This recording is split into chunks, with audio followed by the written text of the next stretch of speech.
রাঙামাটিতে কাপ্তাই জলবিদ্যুৎ কেন্দ্রের ১৬টি জলকপাট খুলে দেওয়া হয়েছে। আজ ২৫ আগস্ট সকাল ৮টা ৩০ মিনিটে স্পিলওয়ে ১৬টি গেট ৬ ইঞ্চি করে খুলে দেওয়া হয়। কয়েকদিনের টানা বৃষ্টি ও উজান থেকে নেমে আসা পাহাড়ি ঢলে কাপ্তাই হ্রদের পানি বৃদ্ধি পেয়েছে।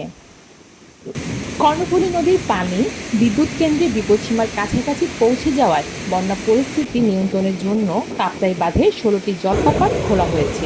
জলবিদ্যুৎ কেন্দ্রের তথ্যানুযায়ী ১৬টি গেট দিয়ে প্রতি সেকেন্ডে ৯,০০০ কিউসেক পানি নিষ্কাশন হচ্ছে। কাপ্তাই পানি বিদ্যুৎ কেন্দ্রের ৫টি ইউনিটে সর্বমোট ২১৯ মেগাওয়াট পর্যন্ত বিদ্যুৎ উৎপাদিত হচ্ছে। এক্ষেত্রে প্রতিটি ইউনিটের মাধ্যমে ৩২,০০০ সিএফএস পানি নিষ্কাশিত হয়ে থাকে।